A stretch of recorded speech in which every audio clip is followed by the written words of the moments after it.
आपण मान को गोटे कथा कहबी जे मो जीवन रे मु केवल पड़िया ताड़ी पड़िया तोड़ा नेता भाव मु निजको प्रतिष्ठा करी पड़िया ताड़ा बेले कौन सी रिटर्न मिलेनी अमलिया नेता माने तार फल पाती तेणु ये जिते शिल्पानुष्ठान अच्छी पारादीप बंदर को छाड़िले अन्य सबु शिल्पानुष्ठान रे मु पड़िया ताड़ी प्रथमे चाषी नहीं तल विशोधनागार लड़िली मो नेतृत्व 26 कोटी टंकार क्षतिपूरण बढ़ेली ओडिशा सरकार पुनर्वास थैथान नीति नथिला प्रथमे तैल विशोधनागार रे पुनर्वास थैथान नीति मो नेतृत्व रे आनिली 2006 मसीह ये राज्य सरकार से पुनर्वास थैथान नीति की निजर आर पॉलिसी बा पुनर्वास थैथान नीति भाव में ग्रहण कला एठी पड़िया ताड़िली जो कथा कहउचंती पीपीएल रे पड़िया ताड़िली तीन थर पीपीएल को अचल करिछि मो नेतृत्व लड़ाई करिछि 11 कोटी टंका चाषी के देछि एठी पड़िया ताड़िछि जेतबळे ओसवाल थिला इफको आसी नथिला सेठी 7 दिन धरि के आंदोलन करिछि ये अंचल लोकन को नियुक्ति पाई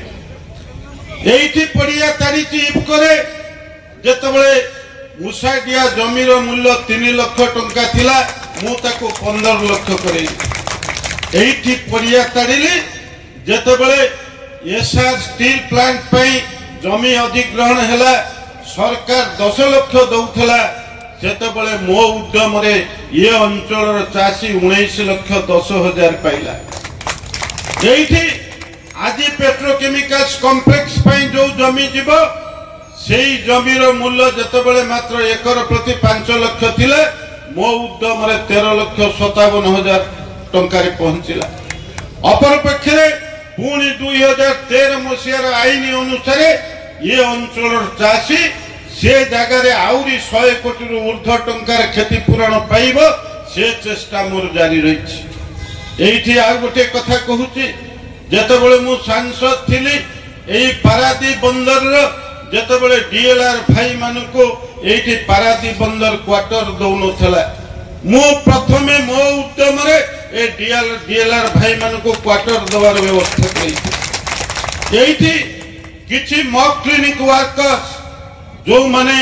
अनस्किल्ड वर्कर भाव रे काम करूथिले तांको सेमी स्किल्ड वर्कर रो दरमा दबा पई प्रशासन को बाध्य करथिले एवं से माने पाई एवं अनेक क्षेत्र रे ये पारादीप बंदर तो आरंभ करी अनेक शिल्पानुष्ठान केवल जमीहरा चाषी नुहे श्रमिक भाई तार उचित पाउना पाइब से परोक्ष भाव में उद्यम करिछि एठी एई यूनियन रे किछ भाई अछंती जो माने छटई हिचंती मो पाखु को जाइचंती मु एमपी नथिला बेले एमपी थिला बेले सेतबेले प्रशासन ऊपर चाप पकेइछि जे तमे तांको छटई करि परिबोनी पुनी पुनर्बार तांको चाकिर रे थैथान कर किछि लोक सेथिरे सफल हिचंती एठी गोटे बड़ कथा होछि आज अवस्था एक परिवर्तन आपण माने चिंता करिबा दरकार जे एक चेतना श्रमिक भीतर तैयारी होवा दरकार